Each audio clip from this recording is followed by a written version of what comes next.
So, Colorado, if you could just go ahead and vote the exact way that I tell you, that would be great. So, the 11 initiatives, Colorado, I want you to vote no on Amendment 76. It's a states' rights issue. My God, you're gonna what? Solely pure, innocent Colorado with that COVID nation? No, thank you. Yes on Proposition 114. No on Proposition EE. Yes on Proposition 116. And then, of course, vote no on Amendment B. Well, you're going to vote yes? No, don't vote yes. Vote no on Amendment B. Vote yes on Proposition 113. Kill the fucking Electoral College. Send the Electoral College straight to goddamn hell. Fuck the Electoral College. Vote yes on Proposition 115. Vote yes on Proposition 114. Should we release a handful, maybe 50, maybe 1,000 gray wolves out into the Rocky Mountain National Park somewhere? Yes, you got, right here, the Rio Grande River in the in Conejos County. It's a national park right here. So wolves are fantastic. They make the ecosystem better, and we got to protect all of the, all of God's creatures. The Endangered Species Act says we got to protect all of those species anyways. So either in a zoo, in people's houses, in a national forest, I think we should have like a national forest zoo, right? Instead of just putting them all in cages and being like, hey, this animal once used to be out in the wild and used to run about. You actually create, here's a forest of all these, and, make sure that it's not around people. People go around this shit, make sure they're not being stupid. But, yes on Proposition 114, yes on Amendment C, yes on Amendment 77, and yes on Proposition 117. This is, should we extend Tabor to the state government? And the answer to that is yes. Liberal progressive Colorado needs to spend within her means. Jared Polis, do not take us into deficit spending. I know a lot of people want to say deficit spending is good economics, and, perhaps if it's done right, it's probably good economics. But, what's even better economics than deficit spending? Not deficit spending. That's better economics. So, Jared Polis, don't do any, deficit spending. It sucks that the conservatives in, Tabor even have to hold the liberals accountable. If the liberals and progressives would just, stay within their own means instead of just, there's a bunch of tax measures on here. They want to raise taxes here, raise taxes there. It's like, God damn, it's nonstop. Even with Tabor, right? Even in the face of Tabor, they're still like, well, we gotta raise taxes somehow. It's like, no, you don't. Tabor is fantastic. Tabor is, I'll talk about the history of Tabor, and then I'll get into Proposition 117. But vote yes on Proposition 117 because Tabor is the taxpayer's Bill of Rights. You can't change the tax code unless we the people vote on it. That's democracy. It's fantastic. They tried to get rid of Tabor 1 to 2 years ago. We've only had it, 1992 is when Tabor was passed. So 28 years we've had Tabor. And then last year, the year before, 2018 or 2019, they tried to get rid of Tabor. But they, Tabor stayed strong and, stayed steadfast. And now they basically have a mandate. And Tabor is fantastic. The idea that any type of, if they're going to raise taxes on us, it's got to go to the people. That's, that basically stops government from raising any kind of taxes on us unless we, the people, approve of it. I love that. I think that's fantastic. And since, it didn't get squashed a year or two ago, that means it kind of has a mandate. And so now they're kind of taking Tabor one step farther. In Proposition 117, I am not against with where, the state government circumvents Tabor by putting out fees. So instead of raising taxes, well, the state government says, we're not raising taxes. No, we're raising fees. So let's just think about this, in terms of colleges and universities. They want to raise tuition. They raise it every year, 6, 7, 18, 20%, whatever the fuck they feel like, really, right? Just raise tuition. That's a tax. That's a tax on the students. And if the students are so goddamn smart, how come they allow this fucking tax? It's like they get, burdened, saddled with this goddamn tax the moment they walk in. Oh, you want to go to college? Well, if you wait next year, you're going to have to pay 10% more. Why? Because they're going to raise tuition. Who? The people in charge behind the fucking, closed doors, the Board of Regents or what have you. They're just going to jack, but because of Tabor, I thought I heard, that any increase of fees or tuition or taxes, it's got to go to the people first. We got to vote on it. I think that would be fantastic with anything and everything. Think about the post office. They raise stamp prices whenever they feel like it. It should go to us. Are you willing? Are you ready to raise stamp prices? They need help with this and that and that. Do they need the money? Are they struggling? Is it you got to convince us, we the people, if you're going to raise our taxes? So when it comes to the universities, yes, it should go to the, fuck that bullshit that they do behind closed doors and they raise tuition. That's a tax. They're raising the taxes on the students. And if it was actually given up, to a vote, if the students actually had a voice or we the people in Colorado had a voice, then that's, it's our decision. Should we raise tuition rates? Is that a good idea? Give it, let the people decide. And people are, oh, they'll never. Well, then, then how come you've been doing it? If the people would be against it, how come you've been getting away with, constantly raising tuition rates? Every single year they do that. Every single year. So vote yes. Vote yes on Proposition 117. I'll get more into Proposition 117. I want to talk more about Tabor because this is the extension of Tabor. So you got to understand Tabor to some extent before you can understand Proposition 117. So, like I said, 28 years ago, 1992, Colorado voters approved Tabor. So this is Colorado Approved Initiative, right? The Taxpayers' Bill of Rights. That's what Tabor stands for. Some people say that it's named after Horace W. Tabor, who's a silver mining baron in early Colorado history. So what is Tabor? 1992, what did the voters of Colorado want? Well, what they liked is they liked that every single tax change, so tax hike or decrease, right? Any decrease of taxes would have to be voted on too. So the right to vote on every single, there's, the income tax, they're going to drop at 0.08%. Yeah, that's good, right? You're going to change the tax code, even decreases. So voter approval is needed to raise tax rates. So they're not talking about decreases, they're talking about raising it. But that's what you would be afraid of, right? Governments are going to get in there and just jack prices up. So you don't want that to happen. That's a bulwark, right? That's a backstop. That's a floodgate to make sure that the government doesn't just raise your taxes whenever the hell they feel like it. They're just sitting, in the, pool room one day, like, you know what? I think the people of this city should spend more money on my ideas of right to vote on every single tax change, not just it's to raise taxes. So every right to vote on every single attempt, the attempt of raising of taxes. The other part of Tabor is the refund. Okay, so if not only can government not raise taxes whenever the hell they feel like it, but if they make more money, if they take more revenue than what they had thought that they needed and they don't, spend it, so they have all this extra revenue, they got to give that money back to the people. They can't just spend our money. They wanted $1 million. They raised our, taxes a penny. I think it just makes people be meticulous and, you want to raise the money and the taxes and tell us exactly, penny by penny, dime by dime what you want. So the refund is just saying that if you wanted, you raised taxes by 1 cent, you got your $1 million, but you actually ended up raising $5 million, you don't get to keep that $4 million as if you had, made it, as if you're a good businessman. You're a government man, and a government man means you need to do, what's good by the people. If we lived in a democracy, so let's assume we live in a democracy. For, shits and giggles, let's assume we live in a democracy. And they raised, $4 million that they didn't need. They spent $1 million. They built the statue. They did whatever the hell that they was going to do. Then that $4 million comes back to us.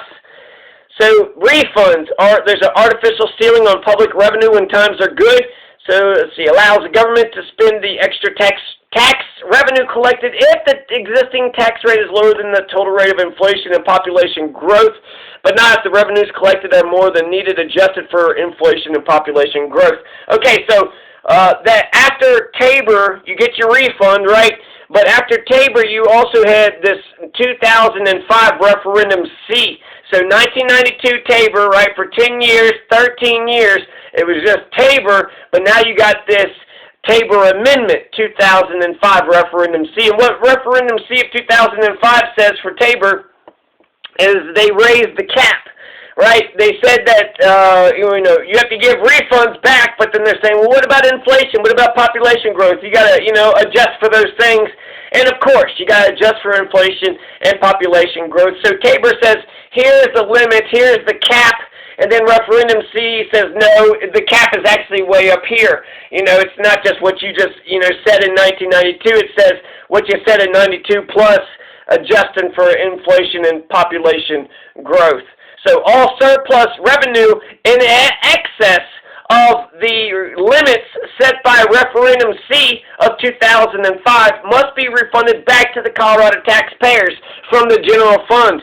So referendum C didn't undo Tabor, it just made the limits, I guess, more logical. And so yeah, Tabor says, vote on any and all sales tax increases, and apparently a decrease, right, with the state income tax. That's one of the dropping at 0.08%. That's one of the questions for Colorado this year. And yeah, so in general, this is I'm going to put on my libertarian hat. I'm social anarchist, so I got left and right wing views. I'm conservative and liberal. So the conservative, my idea of what conservative is, when it comes to the tax and spend bureaucrats in Denver, Colorado State Legislature, they have circumvented taxes by raising fees on the rest of us. And I think that's totally fucking bullshit. If the local mafioso was going around shaking people down saying, hey, listen here, buddy, you're going to do the fuck as I say, give me $100. Nah, I want your money. Give me $100 fucking dollars. Give me your goddamn money. And it was like, why? Well, you chump-ass bitch, because I'm, the government around here, and you owe me some taxes. And it's like, whoa, no, this is Colorado. You can't get no taxes out of me without, getting it approved by a statewide approved, on the ballot. You can't do that, you stupid. Get the fuck out of here, you dumb bullying-ass piece of shit. But then they could turn right around and say, okay, fine. I don't want a $100 tax. I want a $100 fee. It's like, oh, snap, well, shit, you've thwarted me. You've got me. All right, here's $100. A tax, a fee, what the fuck is the difference? If the fee is like for a product or service, which they might try to say, but it's money being paid to the government, is it for something? For a product or service? Do we get something, maybe, hopefully, out of the money we spend for the,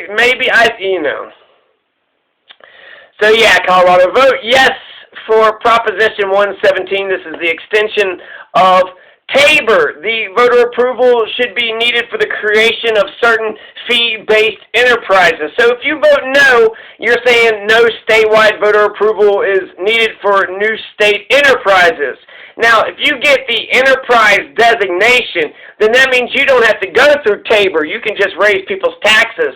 If you get the enterprise designation, this gets rid of this whole enterprise loophole.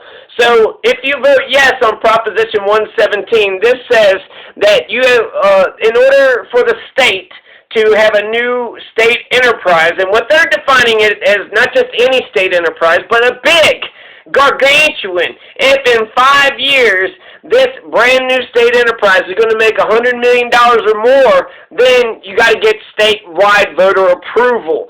So it's got to be $100 million project, $100 million project or more, right, in 5 years. So you're going to go ahead and try to shove down a $100 million project, down the people's throat, without the approval? No, I want the approval of that. Yes, I want to approve any and all tax, fees and any of the all major $100 million projects. Yes, I want that. Progressive liberal Jonathan Masters agrees that the state of Colorado should, spend the money that they have. They should not go into deficit spending. And so, yeah, vote yes on Proposition 117. So this is the state government's just trying to circumvent Tabor. No new enterprises means just that. No new taxes, no new enterprises. You want a new enterprise, $100 million project, you got to ask us, we the Coloradan people, first. Yeah, thank you very much. The car registration fees, they keep getting bigger and bigger. You know, tuition with the universities. And fees aren't taxes. Yeah, fuck you. Yeah, they are. Come on, liberals. If we can learn to balance our own budgets, and the conservatives ain't got shit. We just got to balance our own budgets. You know, don't allow the conservatives to get any points whatsoever. Well, hell, we'll balance the budget and have a surplus, and we'll just, you know, kick, when it comes to economics, kick the conservatives' asses, you know, from up and down the street. We'll do Milton Friedman economics. I bet you conservatives, I don't even know if they, who are they listening to? Tucker? Who does Tucker listen to? Donald? And who? So enterprises established through Tabor 1992, they're the government-owned businesses that provide goods or services for a fee or a surcharge that's paid for by the individuals or entities that are purchasing the goods or services. So an enterprise is a government-owned business, right? An enterprise is a government-owned business that doesn't have to go through Tabor. So, you know, good or service, fee or surcharge, government-owned business versus a government agency who get taxes. They are paid for through taxes, and then that's it. There's no goods and services, no exchange, no, you know, just they take the money and then they spend the money how they want to spend it. Enterprises are, you know, more honest. Anyways, government-owned businesses are the ones. So to get the enterprise exemption, my God, that's the sweet, you know, creme de la creme right there. That's a sweet little cupcake right there. All you got to do is get the enterprise exemption and then raise your fees, raise the taxes on everybody, raise your tuition, right? Raise car registration all the time, anytime, for whatever reason you like. You know, for, you know, just because you feel like it. It'd be easy. It's simple. Examples of Colorado enterprises, you got the state lottery system, the state nursing homes, Colorado correctional industries, right? Oh, fantastic. The prison, right? What are they, private prison industries? The private prison industries don't have to go through Tabor. Why would the private industries, you know, private prison industries get exempted from going through Tabor?